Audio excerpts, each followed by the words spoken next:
Today on the Forgiven Nutritionist podcast, I'm talking with Caleb Widmer. He was raised in a small town and came to faith in a small rural church community. He began playing guitar at the age of 11 and writing songs shortly thereafter. It was music that brought him into his pastoral work for over 21 years ago, but his love of the gathering of God's people has kept him in the ministry all these years. Caleb is a graduate of the Moody Bible Institute and of the Northern Baptist Theological Seminary. Caleb is married to Sheena, who we met in the 5th grade and has been best friends with ever since. Today we're talking about spiritual health. He's the pastor at my church, Harvest Christian Church. Here's a clip from today's show. And so the church will be as varied as there are people. It will be as broken as people are. It will have, each church will have its own culture or cultures about it. Churches will be different sizes. So in the sense that the church is a human thing, give yourself some time to find one that resonates with you, one that you feel you can connect with other people and connect to God through their gathering and their worship and their teaching. But yeah, I think I would also say that to people hesitant about a church. I would want to be realistic and say that churches are made up of people. I know it sounds cheesy, as we say in Wisconsin, to say this, but there's no perfect church, right? Like The church is just made up of people. But I think that there's also a beauty in that. Hey everyone, just a quick break to show some gratitude to our sponsors and give you some special deals. Are you looking for a good probiotic? Seed DS1 Daily Synbiotic has both prebiotic and probiotic. It supports digestive health, heart health, skin health, and gut health, including those who suffer with IBS. Their products are clinically studied and third-party tested for quality, and I think you'll be impressed with their eco-friendly packaging. Click the link in the show notes and use my code FORGIVEN for 15% off your first month supply. Thank you so much for joining us tonight, Caleb. It's good to be here. Thanks for inviting me. Well, it's long overdue that I have a guest that we talk about spiritual health. I had a guest that aired at the beginning of the year, or technically the end of last year, in the hopes that people would start reading the Bible every day. And so now you are here to talk with us, hopefully a little bit about the importance of joining a church and finding a good home church.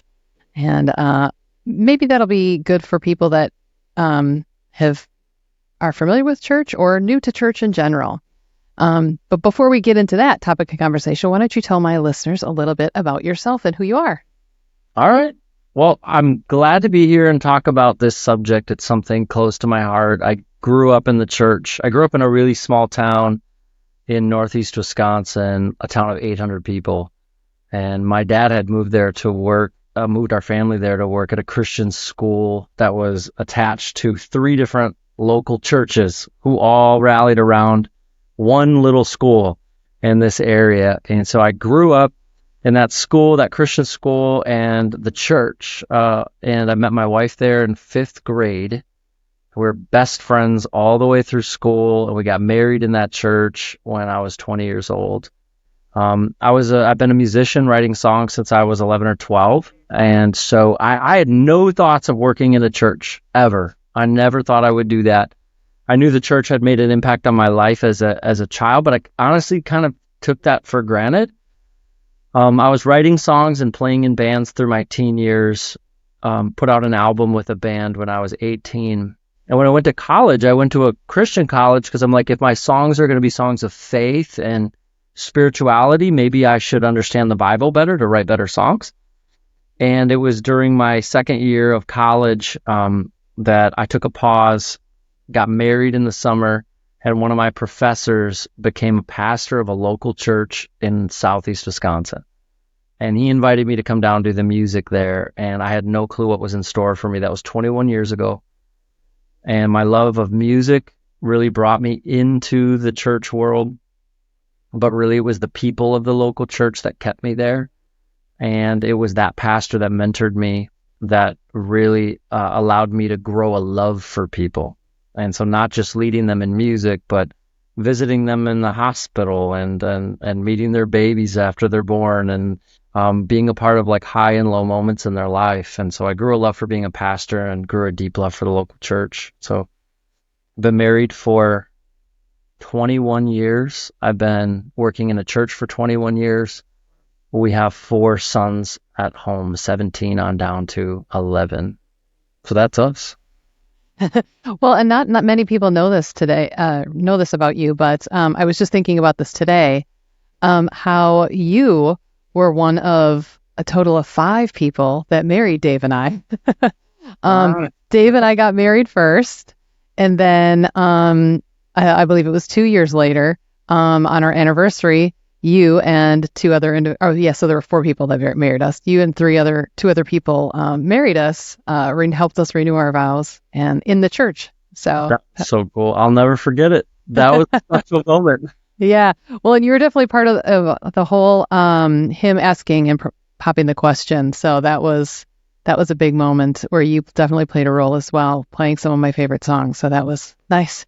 That's a privilege. That's what I'm talking about. Like having a front row seat to those sorts of moments in people's life. Meeting people like you and Dave is an amazing thing. Well, and I think that's a great segue into the whole conversation, because you mentioned the people and how they kind of kept you coming back at church. And I too grew up, we grew up going to Lutheran school, and, I didn't really notice or know of anything different, other than I knew of the Catholics. That was like the extent of my difference when it came to religions, but I didn't really know too much about church or anything in general, let alone God, even though we went through, we had catechism class, we went to Sunday school, we went to church on Sunday, we went to, we did all the things, but I too kind of took it kind of for granted and didn't really realize the impact that it had on my life. And I'm glad that I did have the upbringing that I did, but I think when I got older to be an adult and I got to make the choices of where I went and the things I was doing, it really helped me realize, the churches that you can go to, there's different people, and they do view some things differently, and they maybe worship differently. The songs, for example, is a great way to look at some of them. The people definitely kept bringing me back and drawing me in, especially at some of my weakest moments, for sure. That's amazing. Yeah, I think those moments are when you realize you need more than yourself, and you need community. Mm-hmm. The church is a perfect place, an imperfect place, but the perfect place to find that. Yeah, absolutely. It's full of, that's one of the things I love about it. And we were just talking about this on Saturday when I was meeting with some people. It's literally full of broken people. And I've never, in my home church in Ohio and this church here, not to say that there aren't other churches that are doing this as well, but I've never come across even one person that thought they were better than somebody else because they were going to church. They all know that they're broken and they're messed up and screwed up and they're sinners and they do things wrong just like other people do. But we kind of had this inward attitude where we look at things just a little bit different, especially once we recognize what we've done or admit what we've done. And then we want to turn it around and not just be good people, but definitely have a better attitude and just you do feel a different sense of not guilt and shame, but you do feel a sense like you want to make someone proud, almost like literally like your mom or your dad. Like when you're growing up and you're a kid, you want to make them, proud and you want to make them happy. At least for me anyways, that's how I kind of felt. Well, I think the metaphor is appropriate, especially as it relates to like family, because I think church for some people, we know people in our community, in our faith community, our local church, for whom that local church might be more of a local family unit to them than even their own blood family. And so I think that those family ideas of moms and dads and brothers and sisters is super appropriate to the idea of Christian community. Yeah. Unfortunately, I don't think when I was growing up, I never really looked at it like that, and it was never even proposed like it could be something like that. I just remember we did have to learn certain things. We had to learn when we said certain things or why we said certain things on different Sundays and things like that. And again, I do think that that's all kind of important to learn some of the history. And I remember learning a lot about Martin Luther. And unfortunately, I couldn't tell you a whole lot about him now. But it was, I again was very glad that I did have that upbringing, because I do see a lot of people now that struggle that didn't have that upbringing. And I know that there was a lot of times in my life where I felt lost and alone. And yet when I was going to church, even though I still internally felt alone, I knew I wasn't alone because I still had the people at church and things that were around me, and they made me feel loved, even though they knew that I didn't want to talk or things like that. I wanted to be left alone. They still were there for me in a lot of hard times. And that's why I'm really hoping that people understand that finding a good church can bring more joy and peace, and just knowing that you're in it together and not alone. Yeah, I think that's well said. I think something that keeps people back is thinking that people who go to church are a certain type of person, or they're so different, or they're so other. Maybe they have things together, or maybe they think they have everything together, but really the local church, no matter who's listening to this right now, the local church is made up of people like you. Mm-hmm.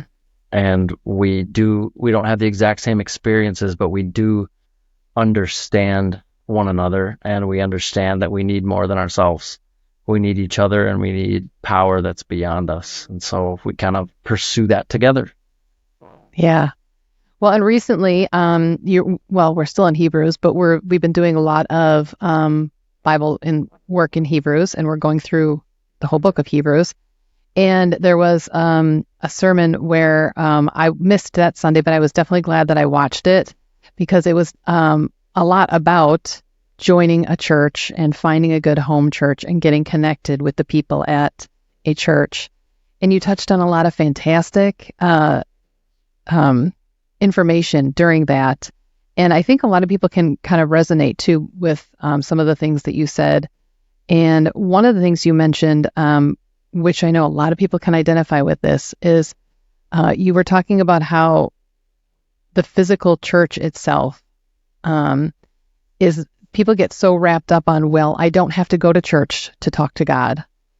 And I 100% agree. You don't have to go to church to talk to God or to even have a relationship with God. However, and the way that I kind of look at it too, or try to explain it to people when I'm talking with them, is, we have parents or relatives or just friends, but to maintain that friendship, you still get together with them and you go to their house. And it's just, to me, it's a little bit of a respect thing. You've got this whole week that God does all these wonderful things in your life, and this 1 hour, you can't go to their house, And of course, I don't say it all like that, but it's just that 1 hour, why not just go for that 1 hour and just be with other people? And that's one thing that, I focus on. But yeah, I think the people get so focused or hung up on the building itself, or that you have to. Mm-hmm. And no, I don't think that you have to go to church to have a relationship with God. But I definitely think there's something to be said about worshiping together and being with other people together, worshiping and singing and learning together about God. Yeah, I think it's interesting with religion in general. There's something unique, a conversation that's unique, that we don't have in other relationships. And that is, we like to try to reduce religion to like the lowest common denominator, or boil it down to the least we have to do. Let me illustrate it this way. It's like, okay, does a Christian need to go to church? Could they just connect with God while they're fishing in a stream? And I, for one, as you probably know, love fishing more than most people. I love fly fishing. I love being in the mountains, especially out west. And yes, I connect with God there. But I believe something supernatural even happens in God's design of the church body being together, and I don't want to miss that. So what I mean by lowest common denominator is like in religion, we want to know, well, what's the least I have to do and still be considered a Christian? But we don't do that in marriage. Like people don't seek marriage counseling and say, okay, here's our goal. We want to meet with a therapist and we want to remain married. What's the least we have to do together? What, like see each other once a year or maybe once a month? Or, I mean, do we actually have to buy dinner on our anniversary together on a date? What's the least we can spend? No, like when it comes to relationships, we invest, and even at times like anniversaries, we're lavish in what we do together. And that's the way we should be in our relationship with God and with one another. It should be more of a, we get to do this. We want to give ourselves to this. We want to invest in this to experience all that it can be. Yeah, well, and especially nowadays in the world.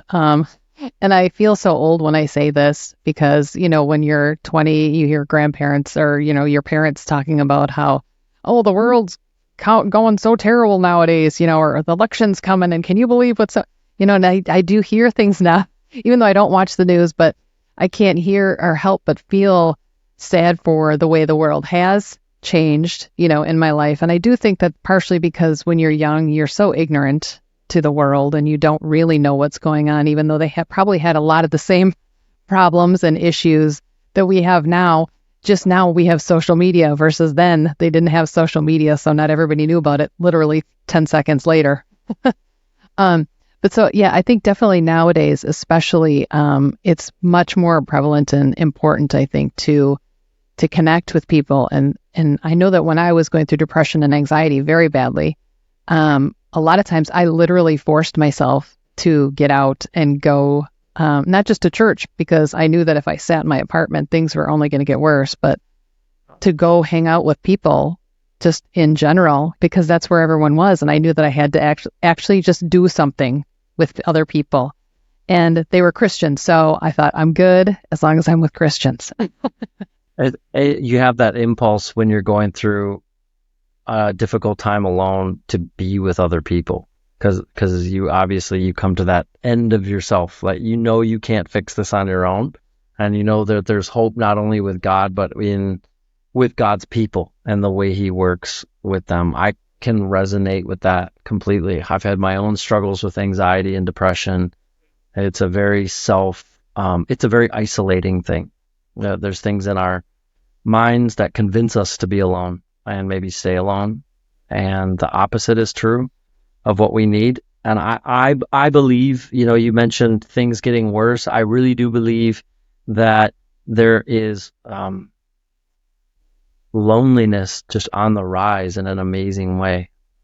And I think the pandemic accelerated that. And I think that there is a dilemma of loneliness in our communities that's at an all-time high. And I think community is needed more than ever. And I'm biased, but I personally believe that Christian community, spiritual community, is the best community that we can find. Yeah, well, and that's one of the things that where I work in the daytime at the Amen clinics, Dr. Amen talks about faith, and having faith is one of the biggest things. There's actually a lot of studies about it that talk about having a faith can provide sense of purpose, hope, and resilience, which protects against a lot of mental health and brain health issues. So if there's one good reason about going to church, aside from obvious other reasons like going to heaven and meeting God and all the beautiful things that get to go along with that, who wouldn't want to have a better mental health and a little less anxiety while you're here on earth? You get a little more sense of peace. And I'll say that during my struggles with depression and anxiety, it was the one place that I did feel actually a sense of peace. As soon as I started going to church on a regular basis, even though, again, I didn't feel like it, I did. And it did bring a sense of peace. Things still weren't great in my life, don't get me wrong. But yeah, I did have a whole new sense of peace and a sense of calm that I had not found before. And I think you meet people who can understand that. I think that there's probably something in our minds when we have struggles, no matter what they are, mental health struggles, physical health, any relational issues. I think there's something in our minds that isn't true that tells us that people won't understand or people will reject us. People don't struggle like we do. Just yesterday, before the service started here at our church, I met an individual. I'd met them in the past, but they came up to me with something that they wanted to say. And they said, "Thank you for talking about your struggles with anxiety. And thank you for talking about how you've seen a therapist before." And they said that in their years, they have had similar struggles, but yet they've always felt like that wasn't acceptable to talk about it, or maybe leaders or other people have this image of being more emotionally healthy and stable, and those things were kind of like kept in the dark. And she just really appreciated that we talked about it. And I don't think I did anything unique or special. I experienced that from other people that I go to church with, like yourself. I mean, you've given me encouragement and given me ideas and things to try with my struggles with anxiety that I still use today. And so I think when you walk into a community, you are going to meet other people like you who struggle and will encourage and understand more than you think. Yeah, well, and that was going to be my one of my first questions to you is, in what ways can a church provide support and encouragement that might be difficult to find elsewhere? I think it's difficult to find elsewhere the sort of help specifically that a church provides, because the church is a body. The Bible uses the concept of a body being built up together, a body of many different members, with the head of the body being Jesus Christ himself. And so it's unlike any other gathering. It's a body of diverse people connected through faith in Jesus Christ. And Ephesians 2 teaches that the Holy Spirit fills that body. So while I am a proponent of different clubs and associations, I would highly recommend things like AA and group counseling and family therapy, and I will always be a proponent of those things. But there is something unique about the church body, and I believe it has supernatural help because the Holy Spirit fills that gathering, fills that community, unlike any concert or town hall meeting that you could ever attend. Yeah, that's like perfectly said, because anytime I've ever gone, and I mainly just think about two parts of my life. One, when I was growing up, so I kind of equate that to my Lutheran church years, and then after my adult life, when I moved away and I was married, and then I found just a Christian church. It was non-denominational, much like yours, and there were people of all sorts of different, I'll call them religions and faiths, that went, and it was beautiful because we just all came because we believed in God, and we wanted to learn more about Jesus and connecting, and the relationship did just start growing, not just with him, but with other people as well. And he definitely brought me out of my shell a little bit, where I talk to people now. So church is good for that. For someone kind of who feels hesitant about joining a church, what advice would you give them to help them kind of get or understand the importance of overcoming any reservations? Yeah, we tend to have, we all have judgments about things that we're not a part of. But is really something that I would encourage every person to at least explore, no matter what hesitation you have, like, oh, those people aren't like me, those people can't understand me. Maybe you have experienced judgmentalism from the church community. Maybe you've had difficult experiences with Christians. Maybe you resonate with bumper stickers like "Jesus save me from your followers." Maybe you've had difficult experiences with Christians. I have too, because Christians are just people, and we all in our brokenness do hurt one another. I would just so encourage anyone hesitant about being a part of a faith community, a Christian church, to at least go and experience one. Talk to the people who are there. Ask your questions. Maybe you don't even, maybe you're not even so confident in what you believe about God. Maybe you don't even know what to make of the Bible or Christian worship.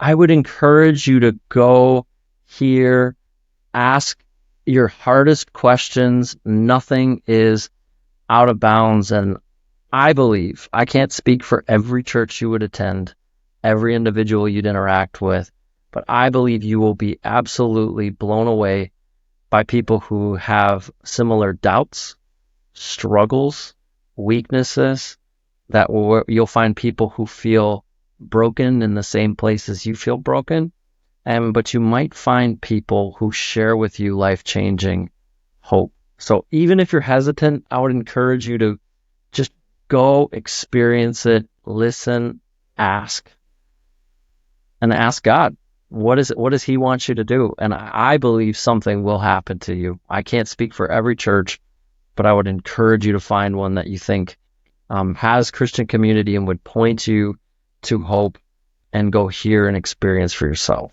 When I first moved to Ohio, I was looking for a church. And so I went to one church, and because it was local and close, like very close, and I liked it. It was okay.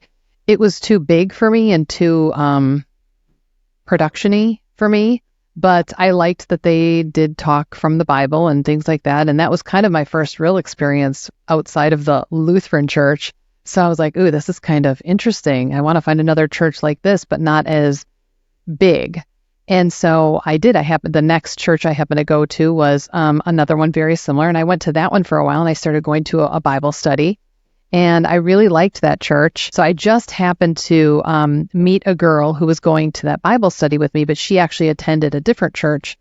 And she said, well, come to my actual church with me. So I said, okay. So we went to this other church, and that's the one I kind of just fell in love with. And I fell in love with the people that were there. And although they all had very similar things, they all focused, again, on the Bible and what was in the Word. It was just until you hit that one, sometimes it takes 2 or 3 to go to before you actually kind of feel at home, or like this is the one that I can see myself at, a little bit like dating, really, if you want to think about it. That's kind of the beauty of dating, is you get to know people before you commit to that one. And then once you commit, then you're there. That's your home, that's your spouse. So that's the kind of how I looked at it, where it was like, oh, I really, once I found that one, there was no going back. I kept going. That is a good, honest look at what finding a local church is like, I think, because I love talking about how amazing the local church is, how accepting it should be, how the power of the Spirit is designed to be there.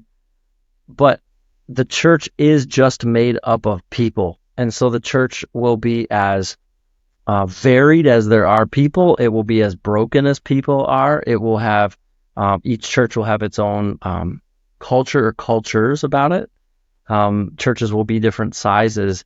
So in the sense that the church is a human thing, give yourself some time to find one that resonates with you, one that you feel you can connect with other people and connect to God through their gathering and their worship and their teaching. But I think I would also say that to people hesitant about a church. I would want to be realistic and say that churches are made up of people.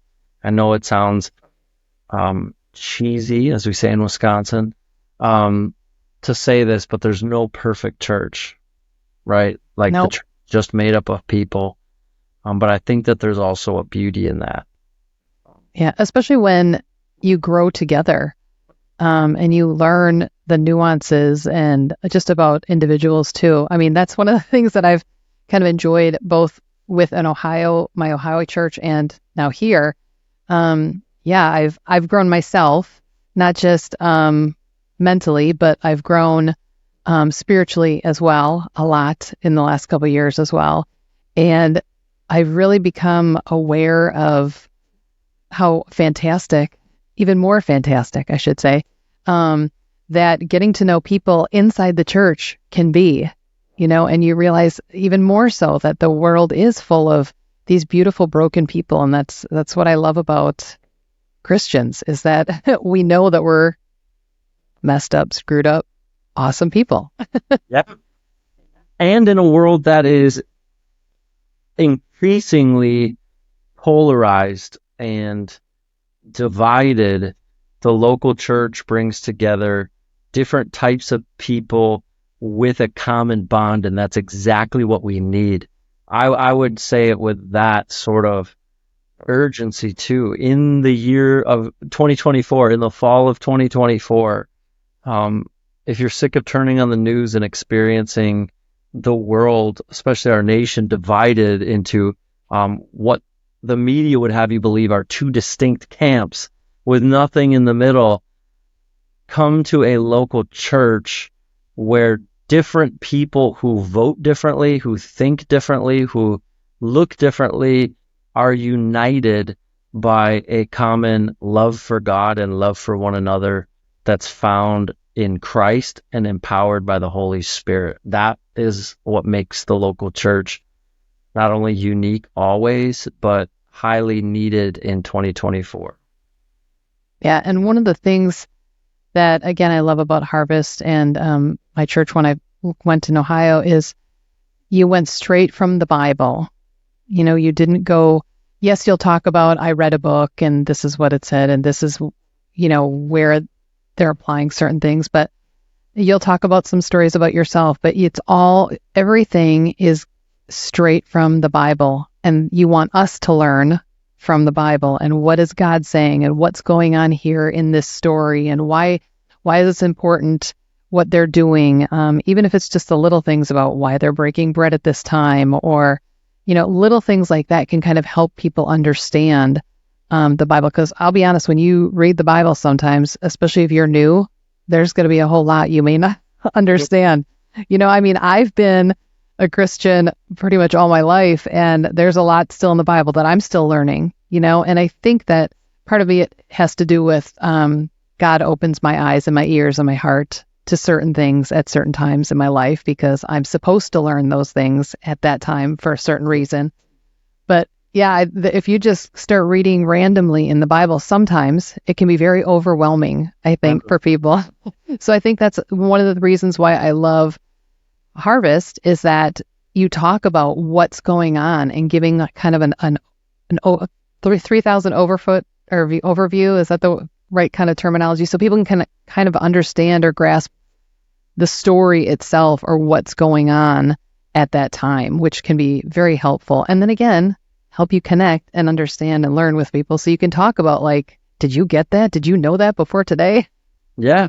I mean, I think that's another great example of what you were talking about initially. Like, we can connect with God in nature. We don't necessarily have to go to church to connect with God. We can read the Bible on our own, and that's important, and we grow. But what a beautiful thing for people with all different backgrounds and all different levels of understanding and experience with the Bible to sit under the reading of the Bible together. I think that's such a privilege. Like, I can't speak for every pastor, but I can speak for myself. I don't view myself as any sort of an authority. I don't have a full grasp on Scripture. I'm studying right now Hebrews 12 to preach this week, and I'm learning stuff today that I never knew before. I'm learning with the congregation. I don't view myself as an authority, but I have this privilege of opening the Bible with God's people on a Sunday morning and saying, let's hear together what God has to say to us. And hopefully I don't get in the way of that process too much. Sometimes I do. But going to church should not be about going to hear what some authority on Scripture believes. It should be a mutual learning experience. The pastor or priest or whoever's facilitating the homily or sermon message, as some churches call it, whoever's facilitating that, it's a process that we do together. As the Forgiven Nutritionist, I have up on my website, and I encourage people to read the Bible daily with me as well. Well, the best ideas are when somebody says, hey, I think we should do this and I want to be involved. I love that. Yeah, we can all learn together in community together. I love it. I love it. So what are some biblical foundations for the concept of church membership? Because I think that sometimes that can be a little scary to people. I think the whole commitment thing can kind of be scary too. Just in general, especially if, like, I know that I personally never had, I'll say, bad experiences at church, but I do know that my husband, previous to going to Harvest, he had some, we'll call them unfortunate negative experiences. They weren't as warming and loving as we want people to really understand that, you know, God is warm and loving, and he is very forgiving no matter what we do. However, the people at his last church were not as warm and loving or forgiving. And so I think that's another reason why people sometimes can have a hesitation when it comes to commitment or joining a church. So what kind of biblical foundations are there to kind of maybe help encourage people to join? That's a good question. I think first and foremost, it's important to admit that church membership is not biblical. So in looking for a biblical foundation for church membership, let's just let it out right away that church membership is not biblical. Church membership is practical. And let me explain it this way. So in the first century, so over 2,000 years ago, the early church grew after Jesus was resurrected from the dead, rose from the grave, and he ascended into heaven, where he presently is seated at God's right hand while we wait for him to come again. He sent his Holy Spirit. This is recorded in the beginning of the book of Acts, just like he promised. And as he did that, the church literally just caught fire and began to grow. But it grew in cities, and it started in homes. And so your average church, when you read a book of the Bible that's a letter to a church, would have been being read by a group of 40 to 60 people who gathered weekly. We know of churches who met daily, actually, but let's say weekly as a group of 40 to 60 people, because that was about the size of the wealthiest person who could afford to host in their home a gathering of believers. So you would have a couple or an individual who would play host, and then you had an elder of the church, and they would meet weekly and celebrate communion and baptism and receive God's word together. And so you knew who everybody was. So you had these 40 to 60 people that you know, and you would know when they're there, you know when they're not there. You know when somebody is falling into a very troubling life pattern. You would know, hey, we're going to go over to so-and-so's house and see if we can help them with this. We know so-and-so has a financial need. But as the church began to grow and become more institutionalized, which happened really after the year 313, when Christianity began to become the religion of the Roman Empire and began to take on a scale that it didn't have, with infrastructure and buildings, to what it is today, where you can have a church of 100, but you can also have a church that reaches 20,000 people on a weekend in some cities.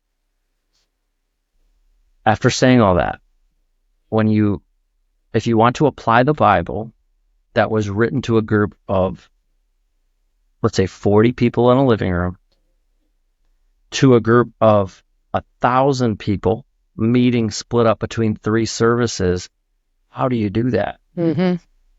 How do the elders of the church, the leaders of a church, different churches call these different things, like they might all be pastors at a church, or a Baptist church might have one pastor and then deacons. At our church, we have elders, deacons, and pastors. If we're responsible for a large number of people, how do we hold them accountable? How do they hold us accountable? How do we maintain awareness of everyone? So really more of a modern construct born of practicality, practically applying scripture to our modern context is membership. So I would never say, if you want to be a Christian, you have to be a member of a church. I'm going to show you in the Bible right here. It says, be a member. I mean, I can, and I have my Bible open since you mentioned our passage. We were in Hebrews chapter 10, and it says, not neglecting to gather together, as some are in the habit of doing, but encouraging each other. So I can say that we shouldn't neglect gathering together, but I can't open the Bible like that, like I just did, and say you need to be a church member. So I think it's good to be secure and open and honest and say that church membership isn't required by God of you, and I'm not even going to call it biblical. I don't have a chapter and verse for it, but I believe it's us as church leaders in community with church members doing our best to live out a New Testament faith in a modern context where people, here's the other thing. Let's take the city of Ephesus, which is in modern day Turkey. The recipients, a house church there, the recipient of the book of Ephesians, the letter to the church at Ephesus. If somebody was offended or disagreed or had a falling out, they wouldn't go to New Ephesus Church or the Second Baptist Church of Ephesus, right? There was like the church. And so in our day, we would have dozens, if not more, churches in one single town. And so who are we responsible for? What forms community? And so church membership is just a practical way of tracking with one another and letting the leadership know who they're accountable for. Oh, I love that, because I remember a long time ago when I was going through, again, back in my Ohio church, I did a lot of living in Ohio, a lot of growth, both physically, mentally, emotionally, spiritually. And that was my first real taste of being a member. I mean, I was already the member before, but that was really the time where I realized I was going through a lot of financial difficulties as well as they knew that I was mentally struggling. And I suddenly needed, I didn't know, I lost my job. I didn't know how I was going to pay my rent. And suddenly my rental office called up and they said, I don't know who likes you, but that you just got 3 months of your rent paid. And I was like, I mean, the only thing I could equate to it was obviously God, but I knew that it had to be my church, because who else is going to do something like that? And so that to me was just my first real experience with the blessings of being part, that I felt really literally like it was my family. Like I'm getting a little teary-eyed just thinking about it. Like it was my family. And even because again, I had lived in Wisconsin. So my whole literal family was here in Wisconsin and they were down there. And so it was just very touching and humbling to see and feel like all these people that, even though they knew me, they knew of me or I knew of them and I hadn't fully connected with all of them. It was just such a wonderful feeling, especially in my hard time, because again, I was struggling with bad depression, to feel loved and to know that I had a family that I'd never really thought about before. And so that to me was the first real big family experience and literal feeling that I had when it was something like that, and then from then on, I never it was like a whole new door opened for me as to how I looked at the church. And I kind of became a little passionate about it when people would talk about our church. The church family kind of huddled together, and I don't know, I just felt passionate about people joining the church and becoming part of the family. I guess I just wanted people part of my family. Maybe that was kind of what it was, really. I think that's beautiful. Thanks for sharing that. I think that's a beautiful story because that family are people who, unlike your biological family who may or may not be with you for all of eternity, you have a spiritual family who you are getting to know and building relationships with now, but you will be with forever. And I believe that. I believe in a real eternal future of relationships and creativity and worship together with each other that is very real. And we long for all of our blood relatives to have that. And to our dying day, we'll all labor for that, for the people that we love in our extended family. That's between them and the Lord, ultimately. It's not ultimately up to us. But when you have that Christian community, there's something special. I experience that too. I love to travel. And when I travel around the world, I love meeting someone in another country where we don't even speak the same language, but there's an instant magnetic connection because we have the same spirit in us as believers, and it just transcends culture. And you feel like I have people that I consider brothers who are on the opposite side of the world in South Asia right now in the mountains of the Himalayas, that I feel a deep loyalty to. That would be wonderful to connect with somebody like that. Yeah, especially when you can't speak the same language. I would. The only thing I can think of is it's like a smile, I guess, because everyone understands a smile, or everyone understands a frown. It's probably that same kind of language, kind of thought. Yeah. Yeah, universal language. Yeah, and when you can connect with somebody spiritually, it is definitely a whole other feeling, and it's hard to describe. That's why I do think that there is a lot of hurt in our culture. You mentioned a situation with your husband in a church. I do think that that's what makes leaving a church and being hurt by a church especially painful, is that because of the specialness and the uniqueness of the relationships, we can be hurt the most by the people that we're the most vulnerable with. And so I do think that there are many people, maybe even probably even people listening to this podcast, whose hesitancy to join a Christian community isn't, hey, I've never been there and I just think it's this, and this, and I don't want to go. It very well, I am sure, is I have been there and I don't want to go back because I was in deep relationship with people who considered themselves Christians and I experienced hurt there. And all I can say to that, if that's you, is that I'm very sorry for your experience. I have the same experience. I have both hurt people and I've been hurt by people. And I know that the church is capable of great things, and sometimes it's capable of painful things. In our broader history together of 2,000 years, and even in our local gatherings. And I'm sorry that's the case. But as hurt as I have been, I have found solutions and progress in healing.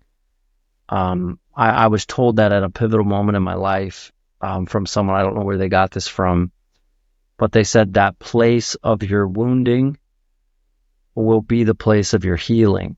Mm-hmm. So it's like getting back on that bicycle. I know you've been hurt here, but by God's design, that place that you were hurt is going to be the place of your healing. And I am in no way saying to go back into an abusive situation or a mentally harmful or spiritually harmful situation. It might even be a different church for you. But being wounded by a church does not preclude the possibility of future healing community in a local church. Yeah, and like you said before, churches are filled with people, and sometimes, unfortunately, we forget, and I'm not saying I'm not guilty of this myself, but we forget that the church and the people in it are not God. And so we sort of blame what happened in the church on God. And so that's why we're not going to go back too. I think that can sometimes be forgotten and overlooked too. And so instead of sticking with God and finding a new church that has people that are focused on God, because maybe those people, just like you said, they're just lost for a little bit. They are going through some struggles themselves. Again, we're all people. And like you said you've hurt people and have been hurt by people. I too, I'm sure, have hurt people and have been hurt by people too. And it's easy to forget that when you're in the moment of feeling hurt yourself, that we're all just people. Before we go, I know that you do not have social media, so I will not ask where people can find you or follow you, but I will put the link to Harvest so they can follow Harvest and get to know Harvest a little bit more from wherever they're at. Unless you have another place that you'd like people to follow as well. I think harvestcommunity.org is the perfect place. We try to keep up to date with our sermons and other things that will be helpful. And you can reach me if you have any questions through that website.